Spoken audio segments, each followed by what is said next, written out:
Welcome back to the Terminal Traders and Investors. You're tuned in to the daily market update for August 14th, 2026. Look, we're cutting straight through the noise today to bring you the hard numbers and the vital context. Absolutely no fluff. So grab your coffee and let's see how much money the market decided to take from us today. All right, here's the game plan for today's top-down broadcast. First, we'll hit the closing bell benchmarks, then dive into the macro forces at play. After that, we're looking at the top gainers and losers, moving into some juicy market scuttlebutt, and finally, what to watch tomorrow. Kicking things off with Section 1, the closing bell. Let's look at the final benchmarks. Yeah, it was a pretty tough session out there, folks. We're officially booking our fourth consecutive down day.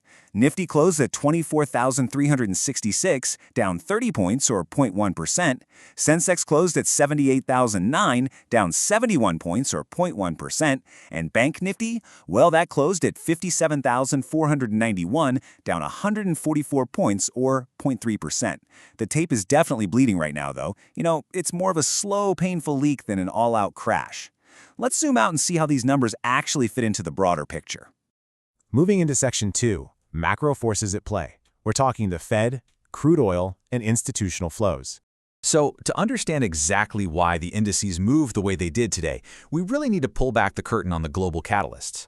It's basically a massive global tug-of-war right now. On one side, we have this soft U.S. July CPI print, which is keeping a September Fed rate cut firmly in play. That's a huge support pillar for emerging market risk and IT stocks. And honestly, look at the domestic flows. Institutions were happily buying the dip today. Foreign institutional investors were net cash buyers to the tune of 508 crore, and domestic institutional investors added another 356 crore. So we actually have a highly supportive cash tape. But then, we have the massive $87 elephant in the room. That is exactly where Brent crude is sitting right now, heading for a 4% weekly gain. The irony here is just palpable, right? Just as we're celebrating these potential Fed rate cuts, the U.S. announces it can maintain an indefinite naval blockade on Iran. And that creates a severe supply risk premium. For us here in India, $87 crude is a massive, massive import bill and margin risk, especially for oil-sensitive sectors. Rounding out our macro picture today is the MSCI August Review Rebalance. This perfectly illustrates how passive flows secretly dictate market mechanics behind the scenes. We've got a marquee addition in Lyris Labs, meaning a large estimated passive inflow is incoming for them. On the flip side, though, Astral and SBI cards have essentially been relegated, dropping down to small cap status. Make no mistake, Rebalance Day positioning is actively building in the background right now. All right, on to Section 3, top, gainers, and losers. These are your T market battlegrounds. Let's quickly run through the key victors and victims of the session.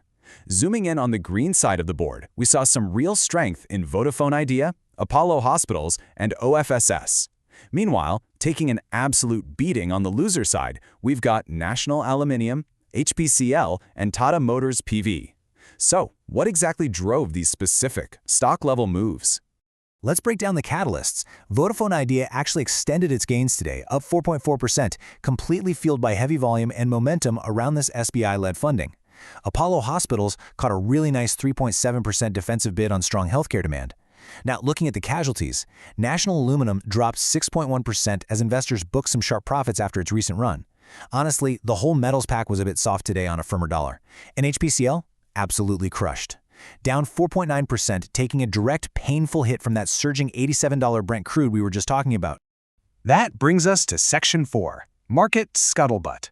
Time for the unverified whispers. You know as well as I do, the market isn't just driven by confirmed news. It's driven by rumors. And man, the unverified chatter from X and Telegram was driving some serious retail volume today. The biggest question floating around the forums right now is a Vodafone Idea bailout actually imminent? Beyond the confirmed banking tranches, there's rampant chatter that a massive 35,000 crore SBI-led package is closing soon and that government AGR dues relief is right around the corner. Now, look, while the probability of fresh, near-term government relief is realistically low to medium, the mere rumor of it warrants a massive survival premium re-rating. I mean, that whisper alone helped drive the stock up over 4% today. The crucial takeaway here is that sentiment can be a very dangerous tailwind. Take a look at this quote currently circulating on the newswires. Buzz of a broader Adani Group passive and ESG re-rating. Following the Adani Energy MSCI inclusion, there is serious chatter of a wider group uplift. Why does this matter to you? Well, if you're sitting on a short position for Adani Ports, you need to be very, very careful right now. Even if this buzz doesn't immediately change the fundamentals of the ports business, that broader group sentiment tailwind creates a massive squeeze risk for shorts. Let's wrap things up with Section 5, What to Watch Tomorrow. Here is your next session playbook. First things first, let's map out the calendar, because we do have a few quirks this week. Tomorrow, August 15th, is Independence Day, meaning the markets are entirely shut for the holiday.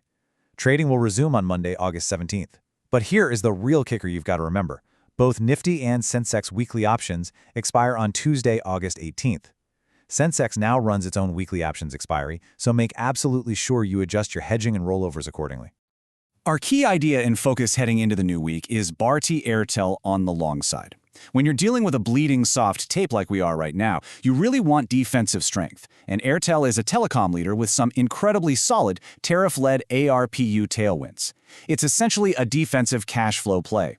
It naturally outperformed today, closing up 2.7%, and frankly, it remains a fantastic shelter if the broader market decides to keep correcting. Which brings us to the ultimate million-dollar question for next week. Will a September Fed rate cut be enough to save this bleeding domestic tape, or is that $87 crude just going to crush the momentum completely?